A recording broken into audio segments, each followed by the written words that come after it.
it is no longer hysterical to foresee a situation in which Russia might attempt some kind of probing attack on a Eastern European NATO member to test the response.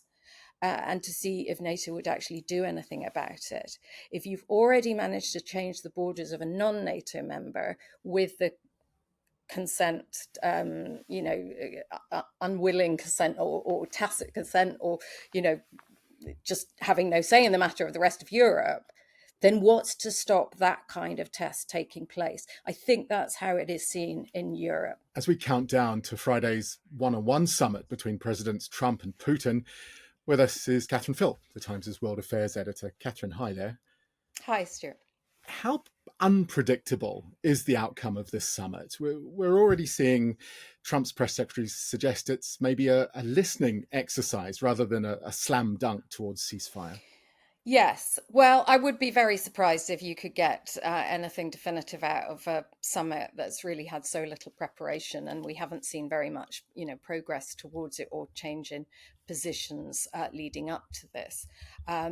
The notion that this is a listening exercise for Trump is I think, alarming to everyone in Europe, and certainly here in Ukraine, because it suggests that Trump is going to make himself available to Kremlin talking points once again. And he tends to walk out of these situations, even if he concedes nothing, which is obviously another worry of the Ukrainians and the Europeans, is that he makes concessions within that. He will nonetheless come out of this meeting with his head full of things that Putin has told him about the situation, many of which will be untrue. So that is an alarming prospect for those who will then receive a call from Trump to brief them on what has happened. As you say, Europe, Ukraine, alarmed by this, alarmed by the lack of preparation. Many of those European leaders are meeting with Trump online today. Is there a risk that they can actually change Trump's mind? They can perhaps rebut the Russian talking points before he meets with Putin. And is this the last chance for Europe to make a difference? It's the last chance to make a difference before the summit goes ahead. Whether they can pre-rebut what Trump's going to hear from Putin, that's a really hard question, because Trump typically tends to focus very firmly on the last thing he's been told. So the last thing he hears seems to be what he sticks with. So he may go into that meeting with these European ideas in front of him and all the case laid out. Whether he comes out the other end, then, having remembered those all the way to the end, or whether he comes out, sort of almost reprogrammed by Putin, is quite a different matter.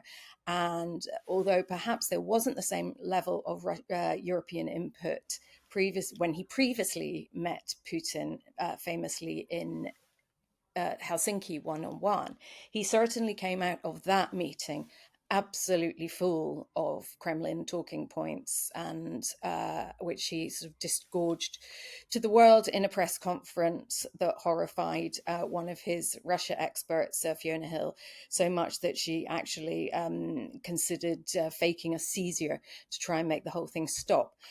Now, he has none of those experts in his administration anymore, so he doesn't have any counterbalance within his team.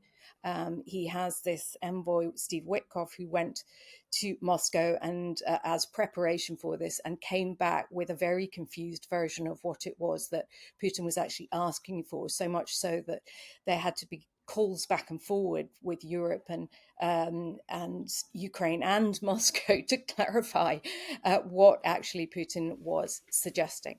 So these are all warning signs for what's ahead. Now, I mean, obviously, the greatest hope, and President Zelensky, because he knows how you kind of get to Trump, has, of course, praised his peacemaking instincts and his desire to stop the bloodshed in Ukraine.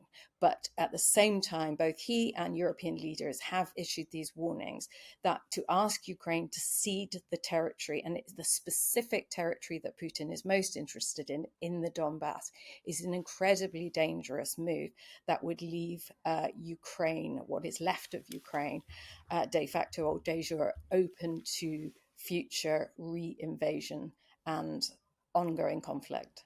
Zelensky will be on the call with European leaders today, but how unusual is it that Ukraine, that its European partners won't be participating in Friday's meeting at all? Well, I'm not sure that, I mean, there isn't really a precedent for this meeting because of the fact it's a one-on-one with Trump and Putin in a time of war. So in that sense, yeah, it's without precedent. I think it's more about the fact that it is two leaders who are negotiating over the heads of some of the parties most affected by what they discuss. Now, obviously, Putin um, is the belligerent in that conflict. What you've not got at the table is the victim of the invasion, nor those whose continent is threatened by an ongoing war. So, in that sense, it is. It's an unusual way to go about peace negotiations in any war. You would tend to have all the parties at the table. Now, I think it's very interesting and significant that Zelensky is not sitting here in Kyiv on this phone call today. He's actually flown to Berlin so that he will literally sort of have Chancellor Merz sort of holding his hand as he's on this call, and that, of course, is a very kind of powerful attempt for the Europeans to show their backing for Ukraine, and that their position and Ukraine's are as one, essentially. Merz has been amongst the strongest, pushing for Europe's voice to be heard over this. He used that phrase talking about agreeing a deal over the heads of Ukraine. You touched on those specific land swaps Yeah. that Russia's talking about, that Donald Trump has insisted, Ukraine must swap land. Some people say that this is bringing back memories of the carve-up after World War II. Yeah. Is this all why European leaders are so worried? It's obviously that. It's the fate of not just, I mean, it's often said in Ukraine here, and not without cause, that Ukraine is not just fighting for itself, it is fighting for Europe. Um, there is, of course, the long-standing principle post Second World War that borders ought not to be changed by force.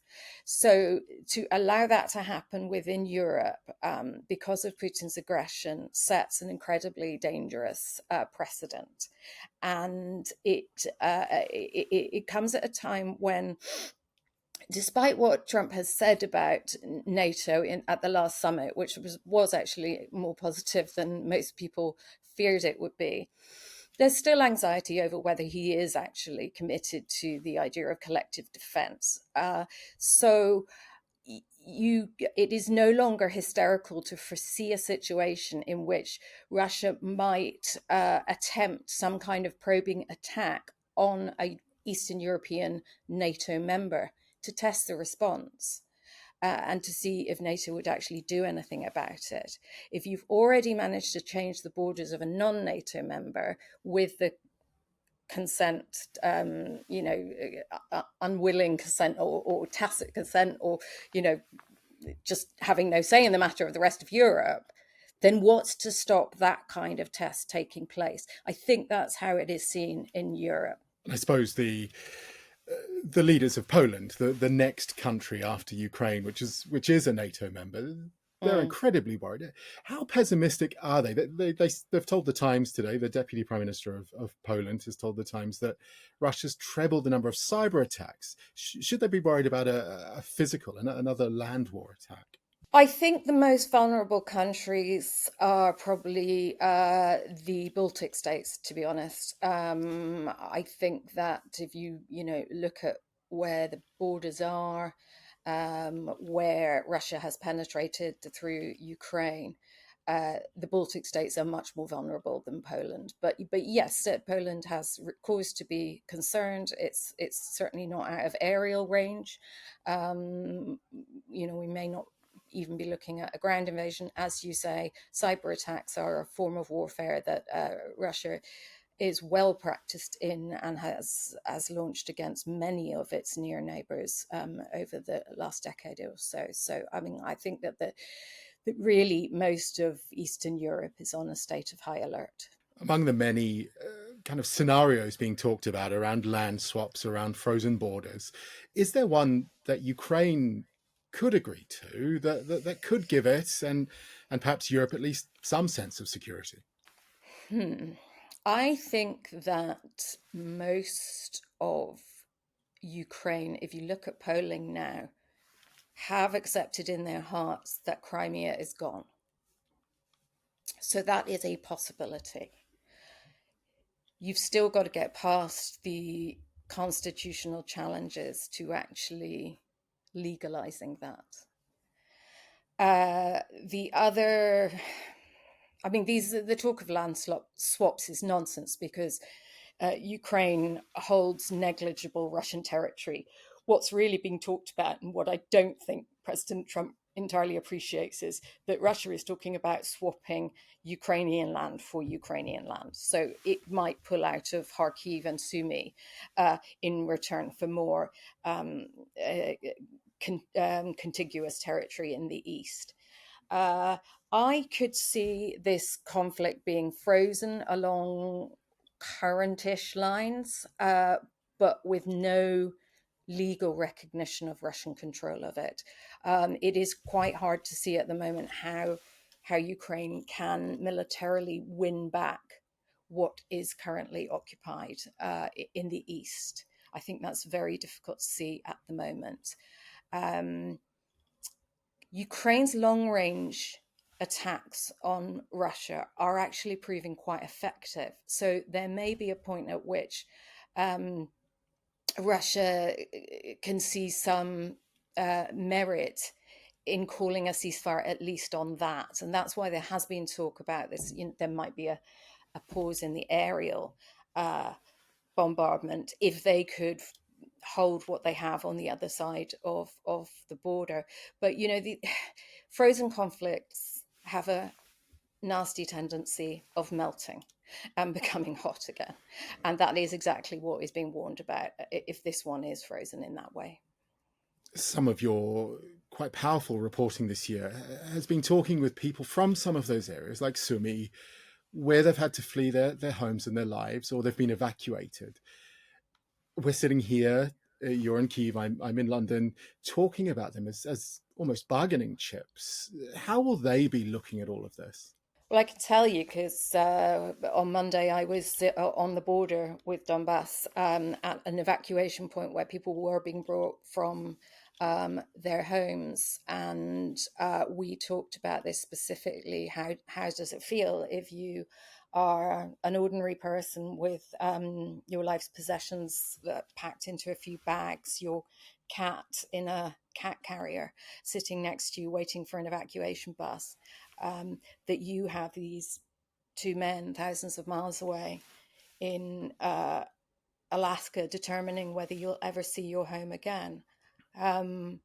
I spoke to one woman who had a month-old baby, and she said that she hadn't slept the night before, partly because they could hear the bombardment, but she took her baby around every room in the house, and she said, "This is your home. You may never see it again."